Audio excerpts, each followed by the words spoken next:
আসসালামু আলাইকুম ভিউয়ার্স। ইলিশ মাছের কারি কারা কারা পছন্দ করেন, চলুন ভিডিওর শেষ পর্যন্ত সাথে থাকুন। আমি ইলিশ মাছটা কেটে নিয়ে ভালোভাবে ধুয়ে নিচ্ছি। অনেকে মাছের ভেতরে পেটে অংশের দিকে কালো কালো অংশটা রেখে দেয়, আমার কাছে ভালো লাগে না দেখতে রান্নার পরেও। তো আমি এটা ভালোভাবে পরিষ্কার করে নিই।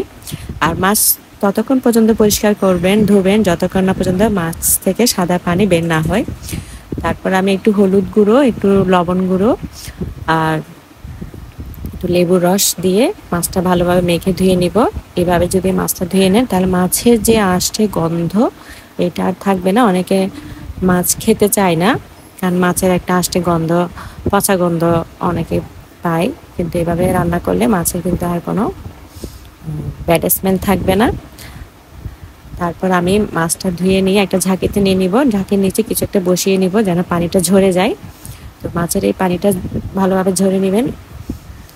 আর আমি চুলায় সর্ষের তেল দিয়ে দিলাম। এই গ্রামীণ বাংলার এই সর্ষের তেলটা আমার ভালো লাগে, আপনারা চাইলে নিতে পারেন। আমি গরম সর্ষের তেলের মধ্যে একটু রসুন থেতলিয়ে নিলাম। আর রসুনের মধ্যে গরম সর্ষের তেলের মধ্যে রসুনটা যদি এভাবে বাদামি করে নেন, স্বাদটা অনেক গুণ বেড়ে যায়।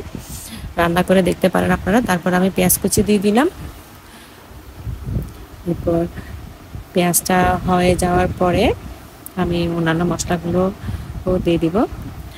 আমি যেভাবে রান্না করছি এভাবে রান্না করে দেখতে পারেন, স্বাদটা কেমন হয় আমাকে কমেন্ট বক্সে জানাবেন। তারপর আমি একটু গরম জল দিয়ে দিলাম আগে, কারণ আমি মশলা দেওয়ার আগে গরম জল দিই যেন মশলাটা পুড়ে না যায়।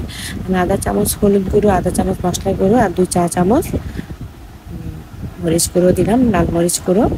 আপনারা চাইলে আর 2 থেকে 3 চামচ দিতে পারেন লাল মরিচ গুঁড়ো। তারপর আমি ভালোভাবে নেড়ে চেড়ে কষিয়ে নিচ্ছি।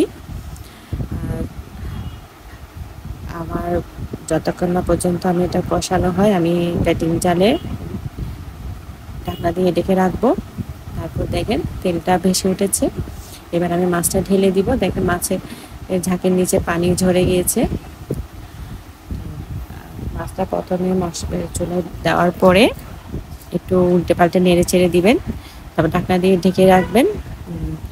আর 5 থেকে 10 মিনিট পরে মাছের অন্য পাশটা উল্টে দিবেন।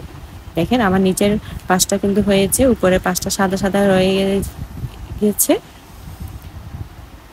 তো এইভাবে উল্টে দিবেন। আর 5 মিনিট পরে অনেকে দেখা যায় কি মানে উল্টে দেয় না মাছটা, তো মাছের ভেতরের অংশটা হয় না, কাঁচা থেকে যায়। তো তারপর আমি ঢাকনা দিয়ে ঢাকা 5 মিনিট পরে মাছের তেলটা বেশি উঠেছে। তারপর আমি গরম জল দিয়ে দিয়েছি ঝোলের জন্য, যতটুকু পরিমাণ ঝোল দরকার। এরপর ধনেপাতা কাঁচামরিচ দিলাম আর অল্প একটু পাঁচফোড়ন মশলা দিলাম, এটা চাইলে স্কিপ করতে পারে। আর ঝোল দেওয়ার পরে ঢাকনা দিয়ে ধনেপাতা দেওয়ার 5 মিনিট পরে আমি চুলা থেকে নামিয়ে ফেলবো। আমার ভিডিও ভালো লাগলে লাইক কমেন্ট শেয়ার অবশ্যই করবেন।